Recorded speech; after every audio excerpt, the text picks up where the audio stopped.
Muchas gracias. Muchas gracias por la presentación. Bueno, buenos días. Mi nombre es Luis Villasana y soy especialista en seguridad y salud, medio ambiente, sostenibilidad y calidad de la Oficina de Gestión de Programas de la RCC. El día de hoy les vamos a hablar sobre seguridad eléctrica en la construcción. Es una capacitación que está a cargo del equipo de transferencia de conocimiento de salud y seguridad, en compañía con mi compañera Amy Sagruf, quien es experta, como le mencionaron, en temas de salud y seguridad del Reino Unido. Pasamos adelante con unas breves instrucciones respecto a esta capacitación. Y bueno, definitivamente les comentamos que antes de empezar, esta es una sesión que estará disponible en la plataforma Aprendiendo con Cambios de la RCC.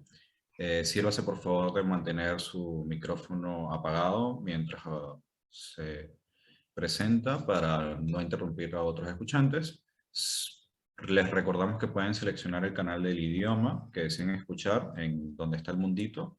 Ahí ustedes seleccionan español o inglés dependiendo de lo que deseen y los invitamos a participar.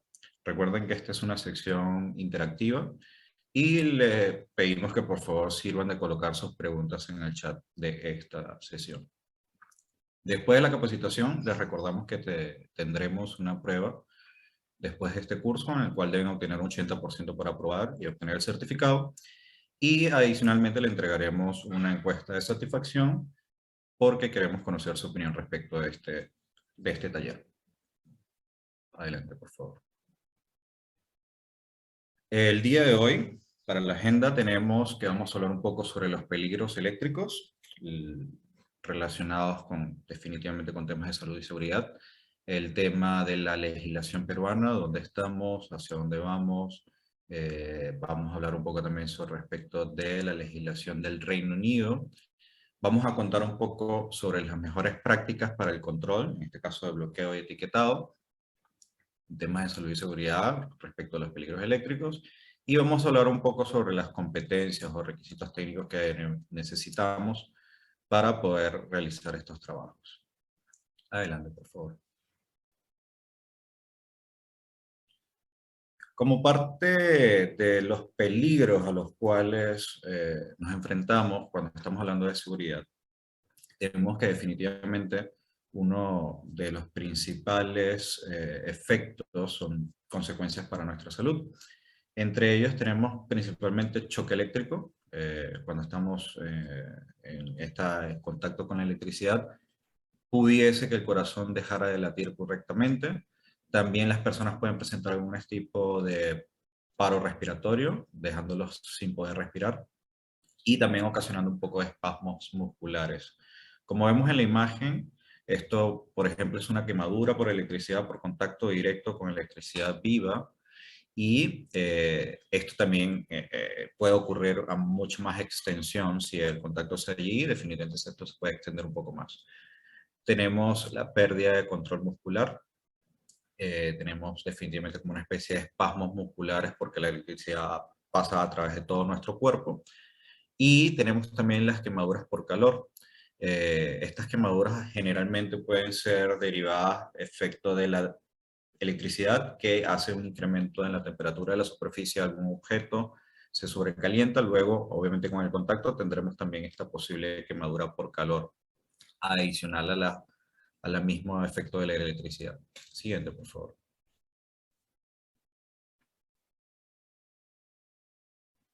Vamos a hablar ahora de las lesiones primarias que pueden ocurrir por contacto con electricidad y también lesiones secundarias que pueden ocurrir. Dentro de las lesiones primarias tenemos como el efecto más, que vamos a detallar un poco más adelante, el efecto más perjudicial de la electricidad o el contacto directo con la electricidad viva es la muerte súbita, inmediata. Una vez que ocurre este contacto, dependiendo del voltaje, dependiendo del amperaje, definitivamente puede ocurrir una muerte súbita y esto sería lo más catastrófico y suele ocurrir, vamos a ver estadísticas más adelante. Tenemos también las quemaduras, bien sea por el calor o por la electricidad, como lesiones primarias. Tenemos un posible paro cardíaco, tenemos destrucción del tejido, como les mostramos anteriormente. Pues esto puede ser un poco más extenso en el cuerpo también. Como lesiones secundarias lo vamos a ver del lado derecho de la pantalla y tenemos que, obviamente, una vez que entramos en contacto con la electricidad y estamos en una especie de, por ejemplo, pudiésemos estar trabajando con cables eh, tendido eléctrico o postes y estamos en una altura lo suficientemente alta como para una vez que recibir la descarga eléctrica sufrimos una caída, definitivamente esto es una lesión secundaria que también pudiese producir la muerte en algunos casos. No es no creo que sea la mayoría de los casos a los cuales estamos habituados cada vez que tenemos contacto con la electricidad, pero hay personas que definitivamente por su trabajo tienen mayor riesgo. Tenemos también como una lesión secundaria los resbalones, tropiezos y caídas que pudiesen ocurrir luego de contacto eléctrico. Tenemos cualquier otro tipo de lesión por el impacto. Recordemos que algunos de ustedes que a lo mejor hayan sufrido algún contacto con la electricidad en sus casas, definitivamente la primera reacción es alejarnos del lugar, soltarnos. Esto pudiese producir algún tipo de impacto con alguna otra superficie que tenemos alrededor, distinta definitivamente a una caída, por ejemplo. Y tenemos algunos daños o algunas molestias definitivamente que pueden ser atribuidas al proceso de resucitación cuando se aplican algunas medidas para lograr salvaguardar la vida de la persona que acaba de recibir este impacto y, por ejemplo, haya sufrido un paro cardíaco, se le aplica directamente una técnica de RCP y esto pudiese también, dependiendo de la fuerza con la cual lo apliquen, pudiese dejarnos algún tipo de lesión secundaria en este caso. Adelante, por favor.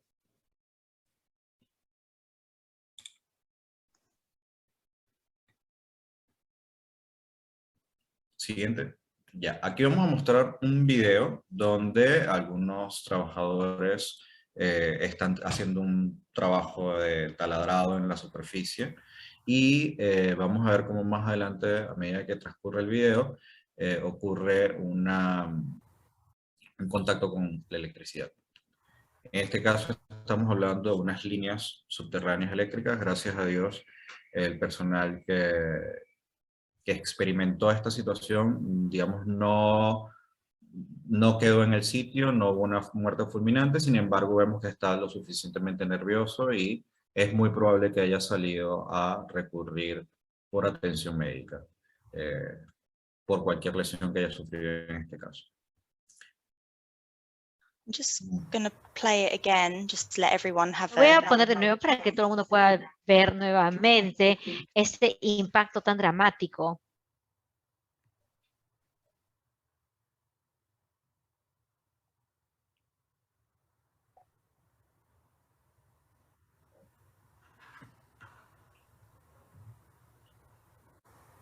Sí, definitivamente para agregar al video, lo que podemos observar es que definitivamente al momento de ocurrir este accidente, quizás las personas, los trabajadores no están al tanto de las líneas subterráneas que había en este caso y que obviamente entraron en contacto. Definitivamente esto es una medida que también debe ser vista, ¿no? Cada uno de los trabajadores deben conocer cómo está la distribución de las redes eléctricas en las cuales van a trabajar y otras también, se puede dar el caso también, por ejemplo, con redes de tubería de gas, entre otros. Amy, si tienes algo más que agregar respecto de este video. No, I think you've Yo just creo que tú acabas de mencionar algo que es muy importante. Es una falta de planificación lo que ha causado este accidente. Y bueno, yo sé que un trabajador recibió unas lesiones menores, pero un trabajador recibió lesiones bastante severas, quemaduras en su rostro y en su pecho. Así que ellos, a pesar de que no fallecieron, pero sí tuvieron lesiones bastante fuertes y lesiones que desfiguraron su rostro y también en el cuello. Genial, gracias, Amy. Bueno, vamos a seguir adelante para mostrar un poco de estadística acá en el Perú. Tenemos de la recopilación que hacemos de los boletines estadísticos mensuales y anuales que emite el Ministerio del Trabajo. Tenemos que dentro de este boletín de accidentes, incidentes y muertes, producto de cualquier aspecto laboral, tuvimos que, por ejemplo, en el 2019, el 12% de las muertes en todo el ámbito laboral estuvieron relacionadas por contacto con electricidad, siendo la segunda causa de muerte luego del aprisionamiento o el atrapamiento, que en el caso de este año en particular representó el 16% de las muertes del total de ese año. Sin embargo, hemos visto con un análisis también estadístico que a lo largo de todo el año 2021, por ejemplo, las muertes relacionadas con contacto con electricidad solamente representó un 4% de los accidentes mortales en este caso. A nivel de incidentes, de accidentes, sí también tenemos algunos reportes, no son los más representativos, pero como vemos, a nivel de muertes, sí puede representar un agente causante, el contacto por electricidad, lo suficientemente importante para que salga dentro de los primeros causas de muerte a nivel estadístico a lo largo de los años. Habría que hacer un estudio en los últimos 10 años para por lo menos conocer cómo ha ido evolucionando esta tasa, y con esto lo que queremos mostrarles es la importancia realmente de conocer temas relacionados con seguridad y salud enfocados en temas eléctricos, justamente porque la causa de muerte relacionada a este tema puede ser lo suficientemente importante, y definitivamente queremos que eso no nos ocurra dentro de los proyectos que estamos ejecutando, por ejemplo. Siguiente, por favor. Dentro de la normativa peruana sobre trabajos con electricidad, les podemos comentar que tenemos el Reglamento Nacional de Edificaciones, que se aprobó por el Decreto Supremo número 011-2006 del Ministerio de la Vivienda. Ustedes seguramente ya lo conocen. Dentro del Reglamento Nacional de Edificaciones tenemos la norma G050, que ahí nos habla sobre la seguridad durante la construcción. En esta norma definitivamente encontraremos algunas pautas relacionadas con los temas de seguridad y la electricidad, al momento de colocar redes eléctricas, instalaciones eléctricas, etcétera. ¿Cuáles son las medidas que tenemos que tomar en cuenta? Adicionalmente, debo agregarles que, a diferencia, como vamos a ver ahorita en la legislación de Reino Unido, definitivamente el Reino Unido ha avanzado muchísimo más. Los invitamos a estar pendientes para que veamos justamente cuáles son esos avances, cuáles son esas buenas prácticas de las cuales Amy nos va a comentar. Perdón, por favor. Sorry, tenía un poco de tos. Y los invitamos nuevamente a prestar mucho más atención al siguiente apartado para que veamos las buenas prácticas. Y recordarles que definitivamente, a pesar de que el tema de salud y seguridad en trabajos con electricidad en el Perú está, digamos, regulado, no existe una regulación suficiente o tan detallada como lo vamos a ver en el Reino Unido. En este caso le vamos a dar pase a nuestra compañera Amy para que nos adelante un poco más y nos muestre qué hacen en Reino Unido respecto de temas de salud y seguridad en trabajos con electricidad. Gracias, Amy. Thanks, Luis. Gracias, Luis. Entonces, en el Reino Unido, lo que vemos ahora en pantalla es el sistema de leyes que protegen el trabajo eléctrico.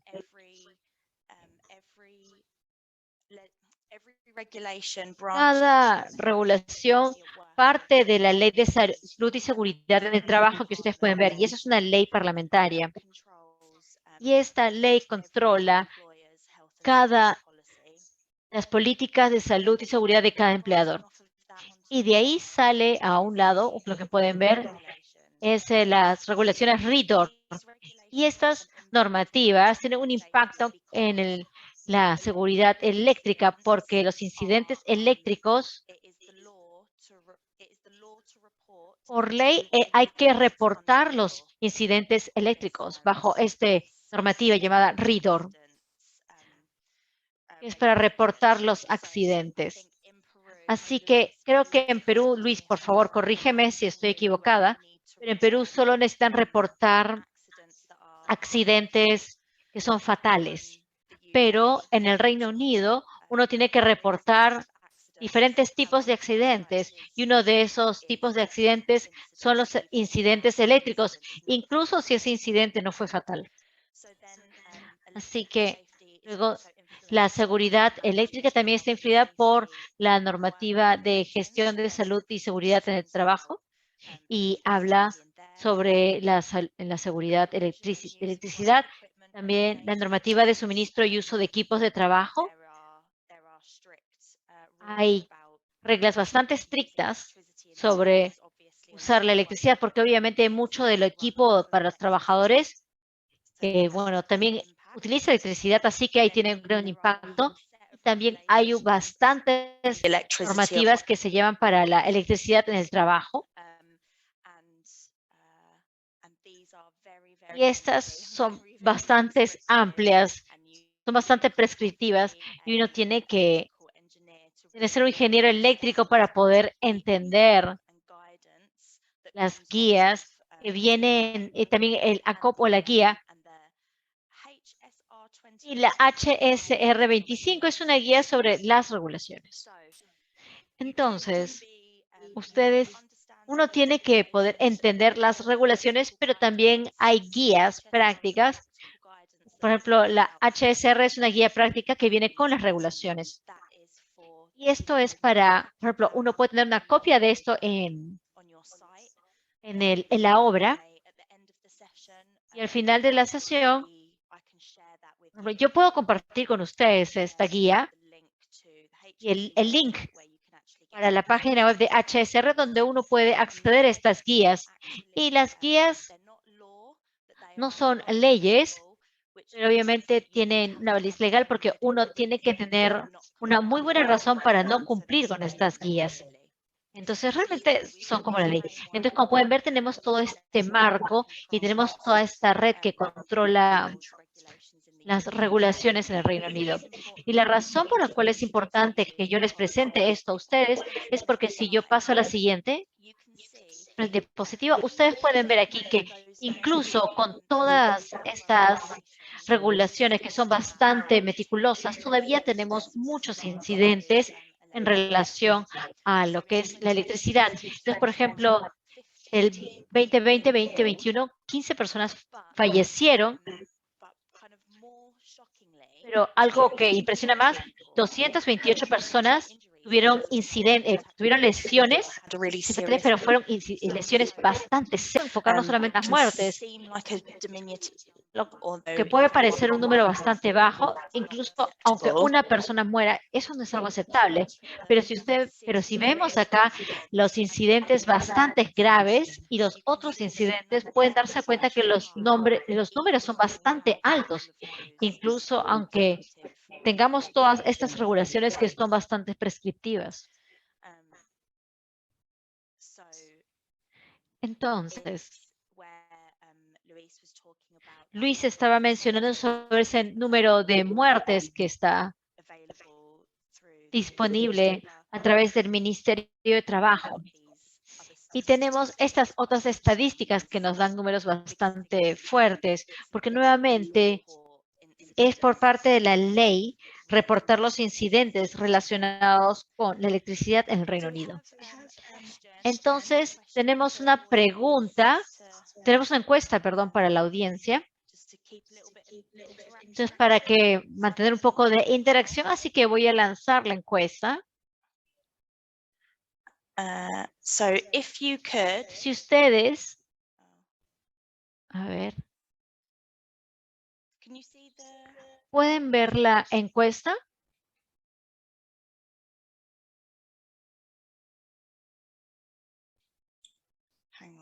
Yo no puedo verla. Un momento. Okay, 1 second. Un segundo, por favor.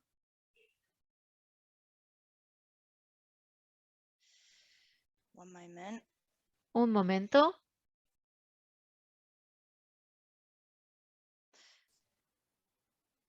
Okay. Ok. Espero que ahora puedan verla. Entonces, al inicio estuvimos hablando sobre las lesiones primarias y las lesiones secundarias. Entonces, si ustedes pudieran seleccionar la lesión secundaria entre el A, B y C. Y vamos a darles un minuto más para que las personas puedan recordar.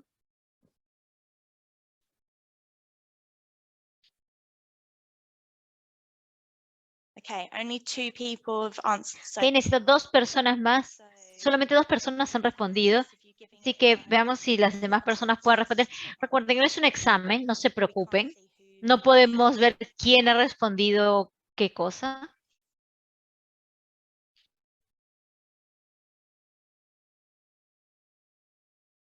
keep going.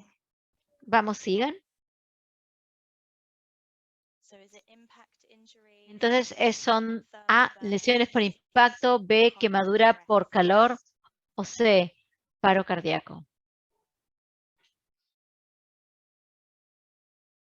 We need some more people to answer. Necesitamos más personas para que respondan. No tenemos todavía las suficientes respuestas.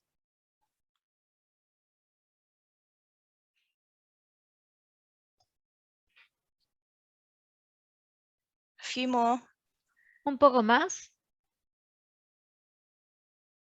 A few more, or I'm going to pick some people. Un poco más, o si no voy a tener que elegir a alguna persona de la audiencia. Picking on people. Voy a tener que estar eligiendo a alguien.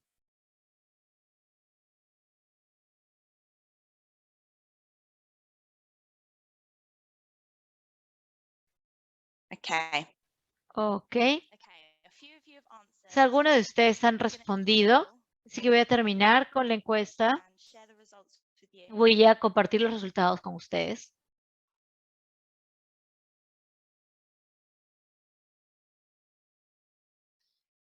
So, Entonces, those of you who answered, la mayoría de ustedes respondieron que era and las lesiones por impacto, that is the y correct esta es la answer. respuesta correcta. So, the thermal Entonces, burns is the las indirect result quem- of the quemaduras por calor es un resultado electricity directo or faulty por el electrical, contacto con la faulty electricidad, electrical circuit, un and circuito eléctrico que ha that could fallado, also be y el paro cardíaco también sería una so the lesión primaria. secondary is Entonces, that la impact lesión secundaria come es into las lesiones por contact impacto, with porque si uno está en high voltage contacto, por ejemplo, con un electricity, alto voltaje de electricidad, you might have a thermal burn on your uno hand, puede but you're tener una actually quemadura por get a electrical calor burn on your hand, but you could en also be en su thrown mano, pero también backwards and les you pueden could lanzar bruise yourself y, por ejemplo, uno puede golpearse la cabeza, puede romperse algo. Entonces, por eso es una lesión por impacto. Y normalmente estas lesiones por impacto pueden ser más serias que las lesiones primarias. Así que muchas gracias a las personas que participaron. Habrá otra encuesta en unos minutos, así que por favor estén atentos. Listo. Entonces, lo siguiente que yo voy a mencionar es como, bueno, Luis está mencionando, una de las mejores prácticas y controles que utilizamos en el Reino Unido. Como yo entiendo, esto no es algo que se usa en Perú, pero ahora estoy hablando, si ustedes reconocen que hay algo que sí se usa en Perú, por favor, escríbanlo en el chat para yo saber que sí hay algún conocimiento sobre los controles que voy a mencionar. Entonces, el control se llama el bloqueo y etiquetado. El sistema de bloqueo y etiquetado. Y el propósito de este sistema de bloqueo y etiquetado es donde cuando nosotros estamos trabajando en una obra que tiene electricidad y tenemos que trabajar en estos circuitos eléctricos, es importante asegurarnos de que si uno es ingeniero eléctrico que está trabajando en un circuito y se prende y se apaga, perdón, la electricidad y no hay electricidad por esos circuitos, que nadie venga y mientras este ingeniero eléctrico está trabajando en los circuitos, alguien no llegue y prenda la electricidad, porque eso sucede y eso ha sido la causa de muerte. Entonces, por eso es que este etiquetado, bloqueo y etiquetado, este sistema se impuso. Entonces, algo que yo creo que es bastante importante para presentarles, porque es algo que yo creo que se ha vuelto una práctica bastante común. Entonces, el primer paso de este sistema de bloqueo y etiquetado es la preparación y la planificación realmente. Y prefiero utilizar la palabra planificación porque es algo que uno tiene que pensar sobre esto. Uno tiene que identificar el tipo de circuito con el que se va a trabajar, el tipo de energía y qué riesgos y controles se necesitan. Y el segundo paso, la cual es quizás el cual más es el más importante, es la notificación. Entonces, en las reuniones informativas diarias es muy importante que el supervisor eléctrico o el jefe de ingeniero eléctrico le diga a toda la obra que van a estar trabajando. Por ejemplo, en un área y van a estar aislando la electricidad y van a haber personal eléctrico que va a estar trabajando ahí. Es muy importante que la gente se aleje de esta área, que nadie toque los circuitos eléctricos. Entonces, obviamente, esto debería estar en las evaluaciones de riesgos, en las reuniones diarias informativas. Y cualquier trabajo de electricidad que se haga en la obra debe estar incluido en la inducción de la obra. Entonces, cualquier persona nueva que ingrese a la obra tiene que saber que hay electricidad viva, se puede decir, y tiene que tener mucho cuidado. Y el tercer paso es el corte del circuito eléctrico. Entonces, esto no es que va a ser cualquier persona va a poder hacer el corte de la electricidad. Tiene que ser un ingeniero eléctrico y va a asegurarse de que cualquier circuito o energía haya sido apagado y que también se hayan desconectado los interruptores. Entonces, que no haya ningún riesgo residual dentro del sistema.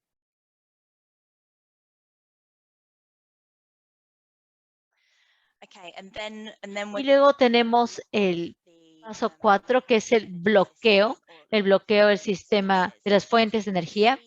Entonces, como ustedes pueden ver en la foto, tenemos acá el switch que ha sido bloqueado. Tenemos una gran etiqueta que dice no sacar o no operar. Hay una personal eléctrico que está trabajando en esa área y ese candado es un candado que está especialmente para este sistema de bloqueo y etiquetado. Y la única persona que tiene la llave a ese switch o a ese candado es el ingeniero eléctrico que está trabajando en el circuito eléctrico. Porque no queremos que haya una mala comunicación y que alguien venga y prenda este switch o este circuito eléctrico cuando tenemos una persona que esté trabajando ahí. Si tenemos diferentes personas que están trabajando en un circuito eléctrico, la única persona que tiene la llave que puede prender este switch es el supervisor eléctrico. Este es el sistema que es la última medida o el último control que protege a los ingenieros eléctricos.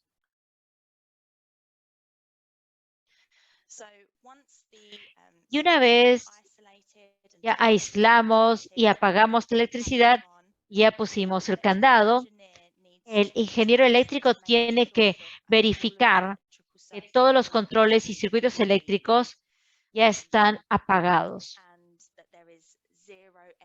que no hay nada de energía que esté en ese circuito eléctrico. Entonces, para hacer esto, si ustedes ven a la derecha, vemos toda esta lista del 1 al 5, que es importante que el ingeniero eléctrico haga esto, haga su prueba de desconexión. Entonces va a desconectar el circuito eléctrico, va a probar con sus indicadores, sus medidores o indicadores de voltaje y luego va a probar el circuito, va a asegurar entonces que el voltaje esté funcionando y bueno, yo voy a probar nuevamente el circuito y luego va a probar sus medidores nuevamente de voltaje para asegurar de que no estén fallando. Y luego así van a saber que, bueno, el ingeniero eléctrico va a saber que es seguro poder empezar a trabajar en ese circuito.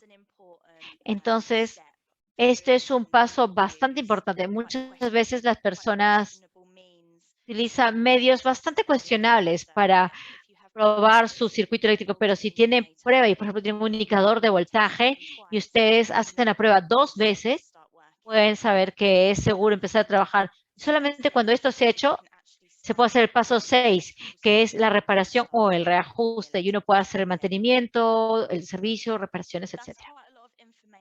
Hay bastante información, así que no sé si hay alguna pregunta o comentario antes de seguir. Para seguir con lo que es el paso 6, ¿alguien tiene algún comentario sobre este sistema de bloqueo y etiquetado o lo de probar la desconexión? Ok, entonces no.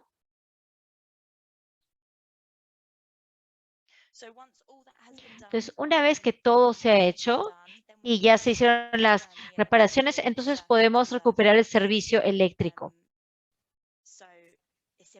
Entonces, es importante que asegurarnos de que cualquier herramienta o dispositivos para el bloqueo y etiquetado hayan sido retirados y que la única persona que los ha retirado, estos dispositivos de bloqueo y etiquetado, ha sido la persona que los implementó o el supervisor eléctrico, si es que hay muchas personas que han estado trabajando. Y tenemos que también advertir a todas las personas que están cerca de estos circuitos, porque no queremos que alguien tenga un shock eléctrico. Y también tenemos que avisar a otras personas que estén en la obra que este circuito eléctrico ahora ya está nuevamente con electricidad. Entonces, es simplemente para recordar todo lo que tenemos que hacer. El sistema de bloqueo y etiquetado, este propósito de bloqueo y etiquetado es asegurar que cualquier ingeniero eléctrico que esté trabajando en circuitos eléctricos estén protegidos de errores donde alguna otra persona vuelve a prender la electricidad cuando alguien está trabajando en los circuitos, porque esto sucede. Así que tenemos que preparar un plan, tenemos que notificar a todas las personas que van a haber trabajos eléctricos, tenemos que apagar el equipo, tenemos que cerrarlo, luego tenemos que probar que el circuito realmente está desconectado, luego podemos hacer nuestro trabajo de reparación y luego podemos recuperar el servicio y todos tenemos de saber que todo está nuevamente funcionando con la electricidad. Así que disculpen, es bastante información que se ha juntado en esta pequeña sección, pero creo que es importante saber esto. Rafael ha levantado su mano. Por favor, Rafael, dinos. Sí, buenos días. Quería que nos puedas dar algunas sugerencias o recomendaciones en caso de que ocurra un choque eléctrico y cómo responder ante esa eventual situación. It's a good question. Es una muy buena pregunta. Bueno, depende de la severidad del choque eléctrico, pero lo primero que hay que hacer es sacar a cualquier persona del peligro. Es muy difícil para mí decir exactamente qué acciones hay que hacerse de forma inmediata luego de un choque eléctrico, porque quizás uno podría tener un incidente donde la persona ha sido electrocutada y todavía está en contacto con los circuitos eléctricos. Entonces, a veces sucede que cuando alguien toca una corriente eléctrica con su mano, la mano a veces se puede cerrar y la persona quizás no va a poder soltarse. Y entonces en ese incidente, es muy importante que nadie toque a esa persona, porque si no también pueden recibir un choque eléctrico. Entonces lo primero que hay que hacer es asegurar de que el circuito se apague y que todos los demás en la área estén a salvo. Y obviamente eso también depende de la extensión de las lesiones de la persona. Hay diferentes variables que pueden suceder en el caso de un choque eléctrico. Entonces, esto tiene que analizarse en base a lo que sucede o en base a las lesiones de esta persona. Entonces, lo primero que yo diría es apagar la electricidad, apagar la electricidad. Luego hay que llamar a los servicios de emergencia, incluso si es que uno no está seguro de cuál es la extensión de las lesiones, porque a veces las personas pueden recibir quemaduras internas. Como Luis mencionó antes, podemos tener la destrucción de los tejidos y pueden ser también internos. Si uno tiene un desfibrilador en la obra, un desfibrilador puede salvar a alguien que ha tenido una fibrilación atrial, es decir, que el corazón está bombeando, pero de forma diferente. Entonces, un desfibrilador no puede arreglar un corazón que ha parado completamente. Entonces, pero quizás también podría ser un caso de simplemente sean unas quemaduras menores, pero yo creo que el paso 1 y 2, el paso 1 de apagar la electricidad y 2, llamar a una ambulancia y pedir que un profesional médico vea esas lesiones. Nuevamente, voy a repetir esto sobre el desfibrilador, porque es importante, porque yo sé que algunas oficinas y obras tienen desfibriladores. El desfibrilador solamente puede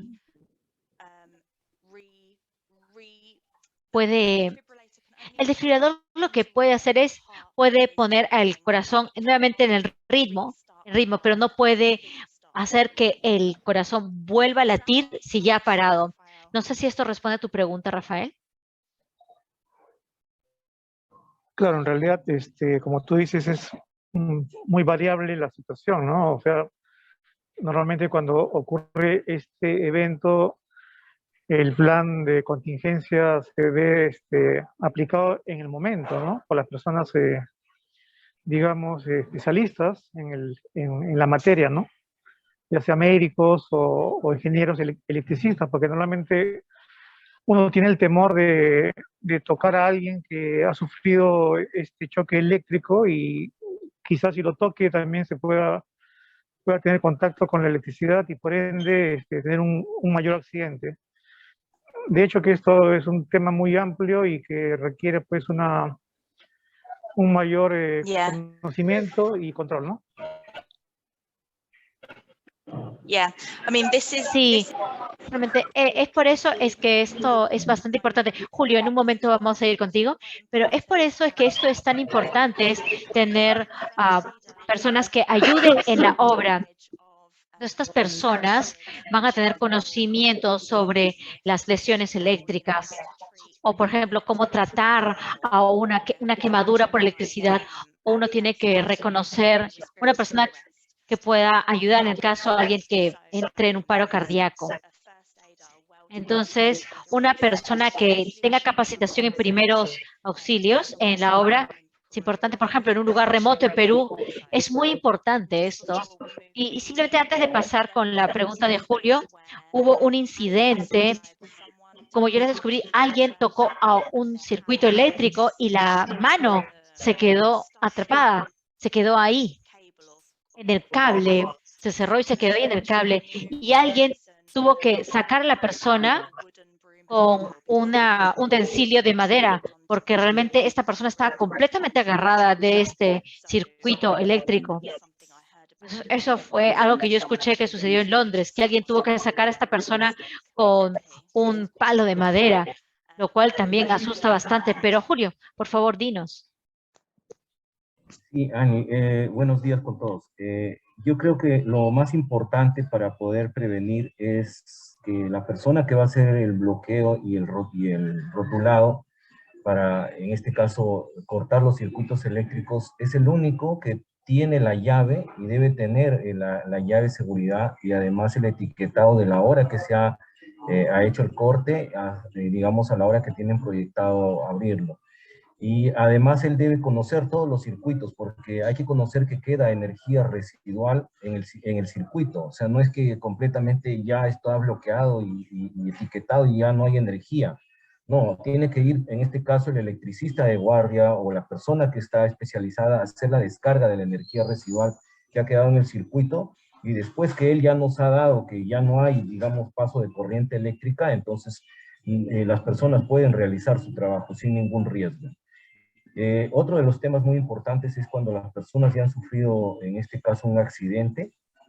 Es básicamente verificar, la persona debe conocer, en cada estación tiene que haber en el circuito cuáles son los bloqueadores para que la persona rápidamente establezca esos bloqueos instantáneos, ¿no? Y de emergencia, de tal manera que las personas que van a brindar el auxilio ya sepan de que eso está desenergizado y que la persona, en este caso, podría ser rápidamente atendido. Ahora, la respuesta de emergencia tienen que estar preparados con todos los equipos necesarios. Básicamente, algunos llevan el Pokémon para que le ayuden a respirar a la persona y le puedan dar los primeros auxilios, ¿no? Y hasta que llegue, pues, la ayuda que es ya necesariamente por los especialistas que son los médicos, porque las quemaduras a veces son internas, como dice Ani. Son quemaduras normalmente de segundo a tercer grado. Y si uno los mueve, pues ustedes van a ver que adentro está, digamos, con altas temperaturas, ¿no? Y en ese momento uno no sabe cómo reaccionar. Entonces es muy importante que la persona que esté preparada le dé todas las condiciones necesarias para que el paciente pueda, digamos, sobrellevar ese terrible episodio, ¿no? Sobre todo cuando hay también el tema de, en este caso, nosotros llamamos tormentas eléctricas. Igual, ¿no? Hay que tratar de ver los espacios más seguros para poder refugiarnos y no exponernos, ¿no? Porque eso sí, de verdad que ha causado muchas muertes, sobre todo en minería. Muchas gracias, Ani.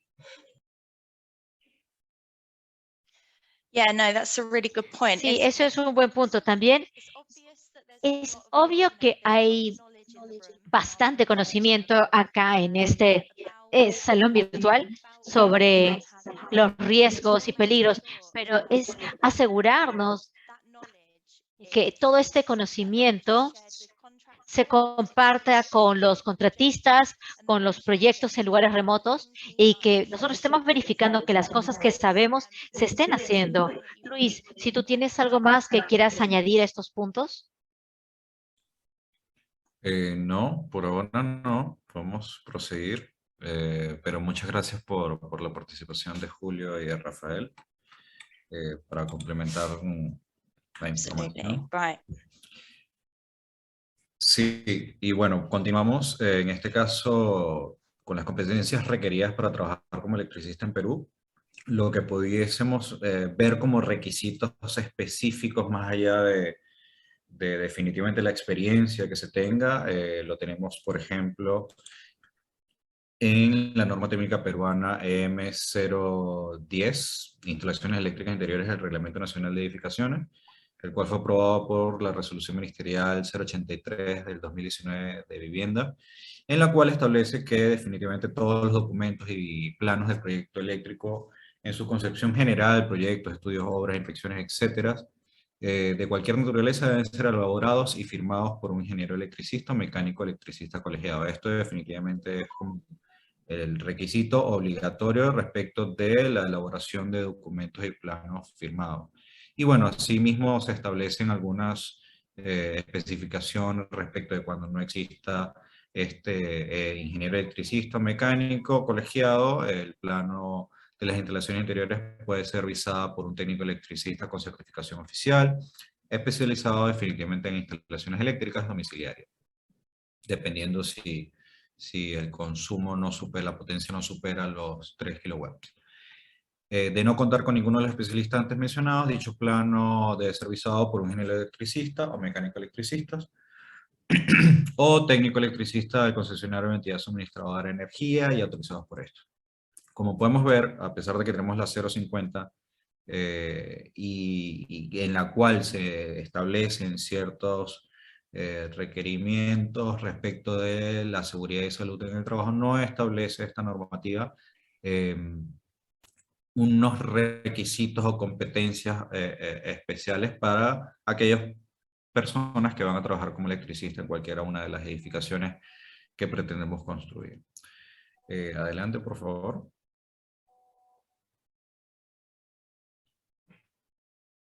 Y vamos a proceder con una pregunta para la audiencia. En este caso vamos a mostrar una pregunta. Se les estoy mostrando, ya deberían poder verla. Y la pregunta es la siguiente. ¿Cuándo se aísla una zona de trabajo eléctrico y se obtiene un permiso? Cuando se aísla una zona de trabajo eléctrico y se obtiene un permiso, ¿cómo se informará a los demás trabajadores de la obra? Esto fue lo que Emi nos compartió previamente. Se va a realizar esta información a través de una señal cerca del circuito debajo del permiso. Verán la etiqueta de bloqueo y etiquetado. Los supervisores le habrá informado en su sesión informativa diaria sobre seguridad y verán la señalización. O no necesitan saberlo, hay un candado en el interruptor de encendido y apagado. ¿Cuáles creen ustedes que es la respuesta correcta? Solamente hay una respuesta correcta. Tenemos 8 personas que han participado de esta encuesta. Tenemos aproximadamente 30 personas en la sala. Les agradecería que sigan respondiendo. Y nuevamente, cuando se aísla una zona de trabajo eléctrico y se obtiene un permiso, ¿cómo se informará a los demás trabajadores de la obra? La A, por una señal cerca del circuito debajo del permiso. La B, verán la etiqueta de bloqueo etiquetado, de la cual nos estuvo hablando Amy. La C, su supervisor le informará en su sesión informativa diaria sobre seguridad y verán la señalización. O la D, no es necesario saberlo, hay un candado en el interruptor de encendido y apagado. Creo que tenemos más del 50%, ya casi alcanzamos el 60%, y yo creo que con esto podemos finalizar esta encuesta. Y vamos a mostrarles los resultados, y definitivamente la respuesta correcta es la C. Su supervisor les habrá informado en su sesión informativa diaria sobre seguridad y verán la señalización. Obtuvimos más o menos un 65% de las respuestas correctas. Respecto de verán el etiquetado, bloqueo de etiquetado, sí también, pero definitivamente la opción más acorde en este caso para unas buenas prácticas de seguridad respecto de lo que nos ha informado Amy, es ciertamente que el supervisor definitivamente nos tiene que informar en la sesión diaria de seguridad respecto de cualquier trabajo eléctrico que se esté elaborando en la zona de trabajo. Voy a detener esta encuesta. Vamos a dejar de compartir y vamos a seguir. Muchas gracias por su participación. Realmente fue bastante interactiva. La siguiente lámina, por favor.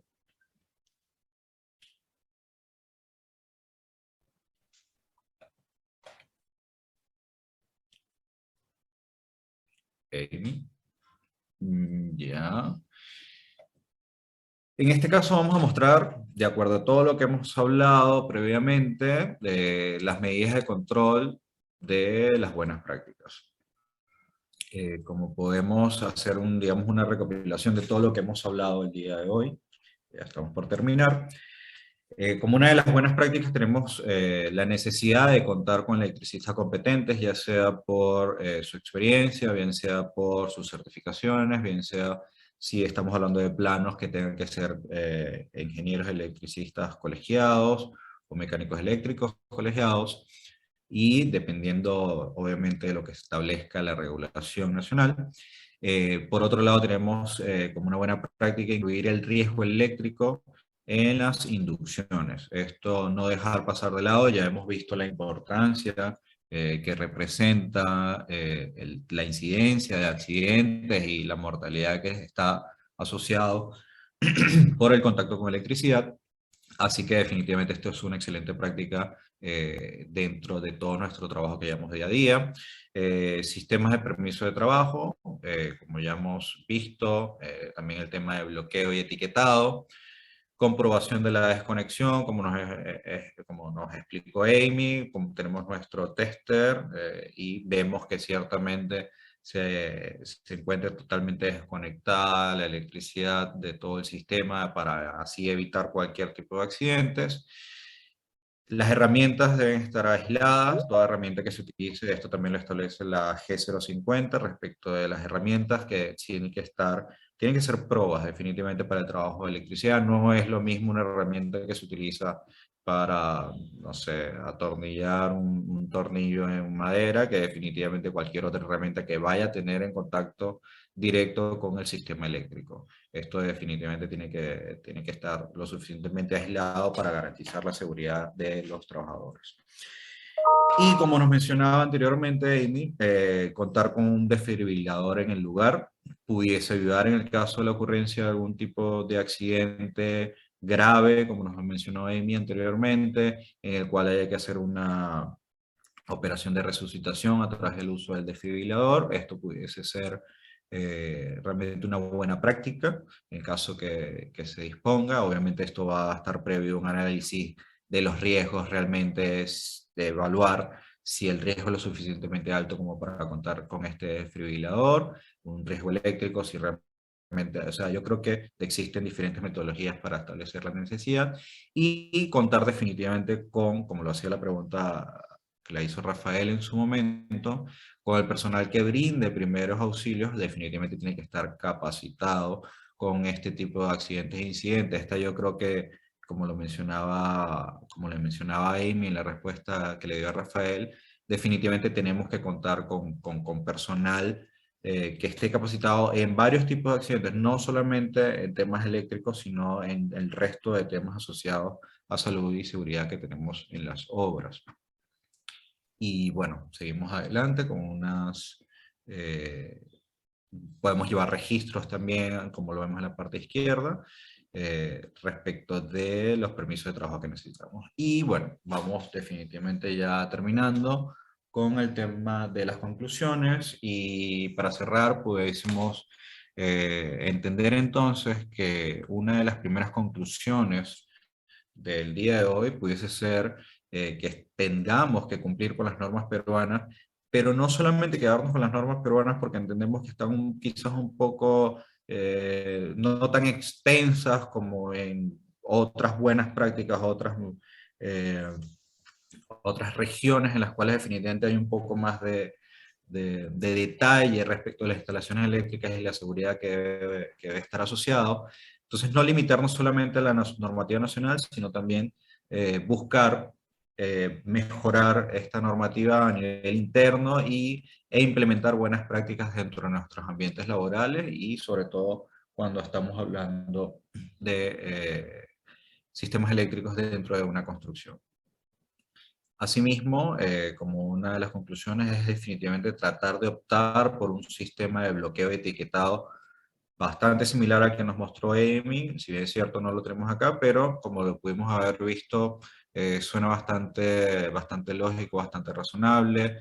Entender, por ejemplo, que al momento, digamos, de desconectar, de hacer toda la desconexión de la electricidad en el sistema, puede haber personas trabajando en algún lugar, y que definitivamente si nosotros tomamos la acción de impulsivamente, sin preguntarle a nadie, volver a conectar la electricidad, pudiésemos causar un accidente que puede ser muy grave, puede ser un incidente o puede ser realmente una mortalidad, porque ya hemos visto el impacto que tiene el contacto eléctrico a través del cuerpo humano, es bastante significativo. Por otro lado, debemos utilizar definitivamente personas que sean competentes y que estén formadas para realizar trabajos eléctricos. A veces el desconocimiento en este tipo de temas tan riesgosos, un trabajo, no vamos a decir de alto riesgo, pero es un trabajo bastante riesgoso, definitivamente requiere conocimiento, requiere capacitación, formación, y contar. Si contamos con una persona que realmente no cuenta con esto, estamos nosotros como líderes de proyecto, como supervisores de proyecto, estamos incurriendo en un posible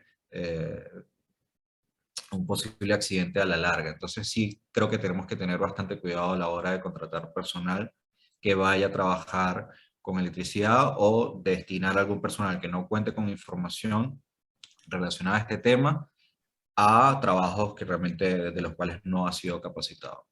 Y finalmente, como una última conclusión, pudiésemos mencionar que el uso de permisos de trabajo, como nos lo explicaba Amy, definitivamente es una muy buena práctica, en este caso, para la ejecución de los trabajos. Y bueno, eso sería todo por mi parte el día de hoy. Amy, si tienes algo más que agregar antes de pasar para la sección de preguntas finales.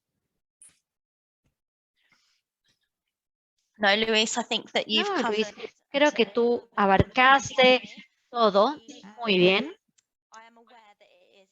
Yo sé que, bueno, ya ha pasado un poco después de las 9 de la mañana, pero si alguien tiene algún comentario adicional o pregunta, por favor, háganlo ahora. Yo voy a dejar de compartir mi pantalla en este momento y luego voy a poner el link a la guía de la cual yo les mencioné hace un momento. Así que mientras lo estoy haciendo, no sé si alguien tiene alguna pregunta